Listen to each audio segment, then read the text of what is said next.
This episode is brought to you by LifeLock. Between two-factor authentication, strong passwords, and a VPN, you try to be in control of how your info is protected. But many other places also have it, and they might not be as careful. That's why LifeLock monitors hundreds of millions of data points a second for threats. If your identity is stolen, they'll fix it, guaranteed, or your money back. Save up to 40% your first year. Visit lifelock.com/podcast for 40% off. Terms apply. Hey everyone, I'm Dan Bover, your old pal, writer and editor at entrepreneur.com, and welcome to another snack-sized edition of our show, How Success Happens, where every week, digging into the archives and giving you that gold, that inspiration gold from one of the incredible people that I've talked to before on this show. So this week, I wanted to take a listen to my chat with one of the most dynamic comedians out there today, Sebastian Maniscalco, who by the time you're hearing this is on a cross-country tour, and if he's coming to a city near you, I heartily recommend you check it out. I've seen him live, and he's pretty hilarious. So Sebastian, I'm sure you already know that he's hilarious. He's famous for telling lots of stories about growing up in an Italian household in Chicago, and he literally throws his body into the act. He's twisting, gyrating as he recounts these ridiculous memories from his life. I always love speaking with comedians because they're funny, and hey, who doesn't love a good chuckle? But also because there's just so much that equates to entrepreneurship. It takes dedication, fearlessness, stubbornness to launch and grow your product, which happens to be you in the case of comedians. So Sebastian had been building his career and audience steadily since he started for years and years and years. And then somewhere around 2012 or 2013, someone posted one of his signature bits about how our collective reactions to someone ringing the doorbell at our homes has changed quite a bit from back in the day till today. I'm not going to attempt to do the bit and ruin it, nor will I play the clip because success does not happen by getting sued. So I just recommend Google his name and doorbell, and you could watch it yourself, and it's great, and it's hilarious, and I'm sure you've seen it, but if you haven't, it's worth it. Anyway, the clip went viral, and even though he had a pretty sizable audience at the time, it truly blew things up for him. So for this first question, I asked him about that moment, what it felt like to be a part of a viral sensation like that, how it impacted his career in the moment, and what the aftermath was. I don't know, it was one of those things where I didn't really know what was going on virally with any videos because I didn't even post the video that went viral. Somebody else posted it and it tended to catch on. But I think it was a culmination of things. I think it was a viral video, a Showtime special, a little bit here in a movie, a little bit there on late night talk show. It's like, it used to be you go on Johnny Carson, everybody knew your name the next morning. Nowadays, for me at least, it was more of like kind of building the blocks each year, a little bit more popular. I would go to a comedy club one year, there'd be 50 people. I go the next year, there'd be 100. I go the next year, there'd be 150. So it was like a slow kind of gradual burn. But that video seemed to be something that everybody really gravitated to. It was a kind of a multi-generational bit, which your grandmother who's 85 got it, and your kid who was 8 years old got it. Yeah. Everybody knows what it feels like when the doorbell rings now, and what it felt like back then. It hit on a lot of different levels, and it was very relatable. And that's kind of the comedy I've always enjoyed to watch, is very relatable. How did you develop your voice? With comedy, it's like practice. I compare it to bodybuilding. When you start lifting weights, the next day you're going to be extremely sore. Right.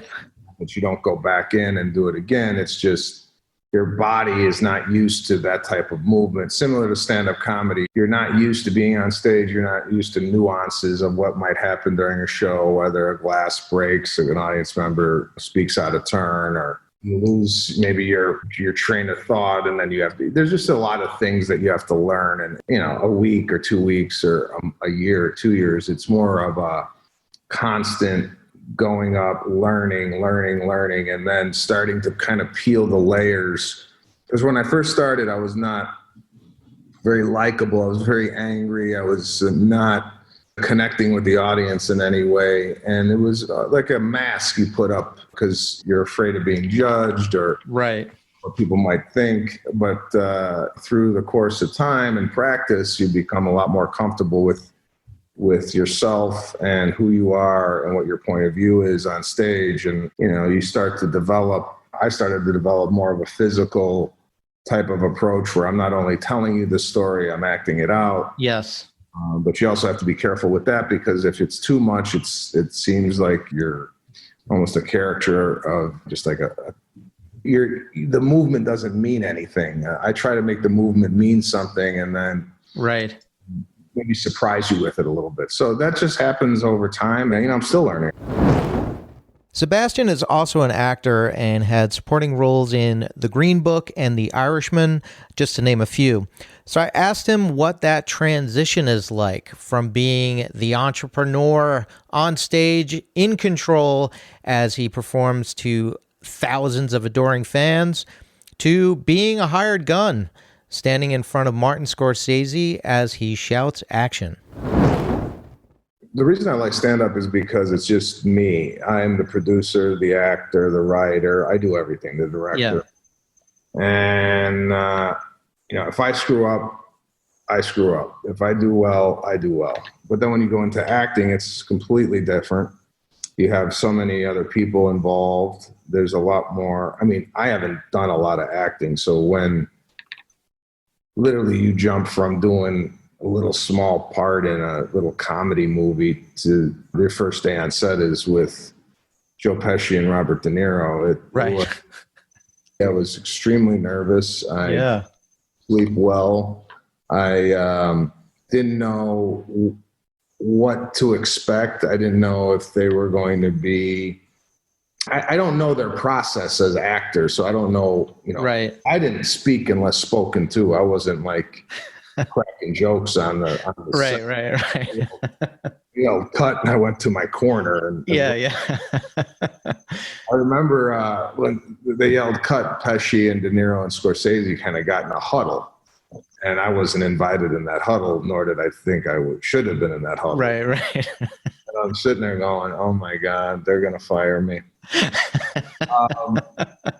But they were very gracious, very humble, and after the first day, it was like I felt like, I think in some aspects of it, I felt like, should I be here? Am I good enough to be doing this? I think anybody has those feelings doing something new.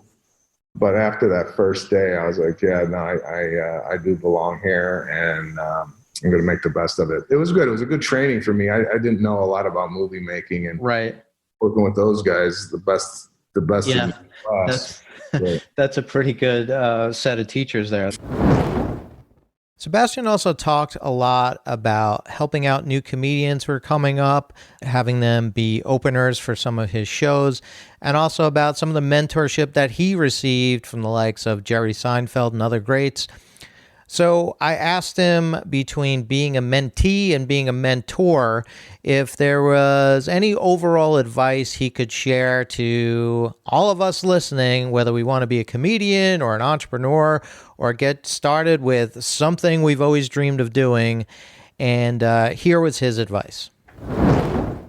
For those of you that are out there looking to start a business, get into stand-up comedy, all the stuff you're wishing to do or wanting to do, listen, it's a bunch of hard work. You hear it time in and time out.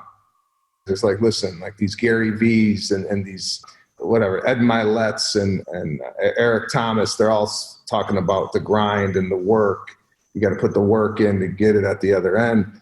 And with all those people out there telling you this, there's still people that just think it's going to happen, or they're entitled to it, or I deserve this because I am who I am.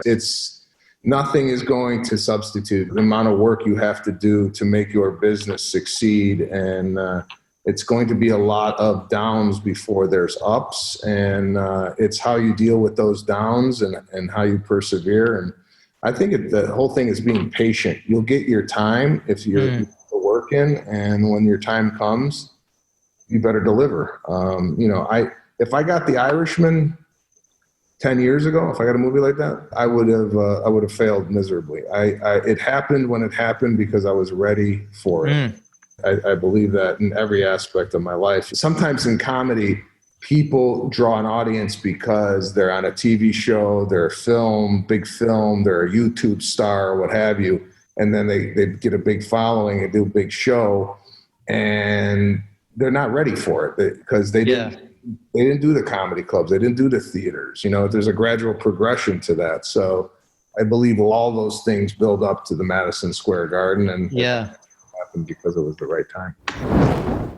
And finally, one of the other big parallels between entrepreneurship and stand-up comedians is that there is often go time, the time to walk into a room, whether that is being on stage or in a boardroom and pitching your jokes or pitching your business. It is time to go. So I asked him if he had any pre-show rituals, anything that he did to get his head in the right space, to get himself focused. And here's what he had to say about that. I think it's pretty good advice, even if you're not about to walk on to The Tonight Show with Jimmy Fallon. There's one instance that I learned from, which was on Jimmy Fallon. It was a long week. We were out in New York City. We were trying to sell my book. I was doing a lot of press for a special that was going to be airing on Showtime. And to culminate the week on Friday night was the Jimmy Fallon show. And I had my mother, I had my wife, I had her mother, my in-law, managers, publicists, everybody backstage. And I felt like I was hosting a dinner party. I was there to do 5 minutes of material. So I'm like, right. I got this. And I was just kind of making sure everybody was okay. I was chit-chatting, what have you. And then I did the dry run, and then time to do the show. I went out there, and a minute into my act, I completely froze. I forgot what I was. Oh man. My act. I for 10 seconds was completely silent. And then I was actually going to turn and tell Jimmy, hey, can we do this over again? Because I didn't know. Yeah. It was going to pop into my head. There were so many thoughts going into my head, but then boom, it popped back in, and I did the set, and I went to the couch, and during a commercial break, I told Jimmy, I'm so sorry, I screwed up. He goes, oh, don't worry, we'll edit that out. That's not a problem. But speaking of pre-show rituals, I will never, and I have never done that ever again. Yeah. When it's about 15, 20 minutes prior to set, I'll tell everybody to get out of my dressing room. I'll collect myself. I'll just walk around. Yeah. I don't sit and pray or cranberry juice or anything like that.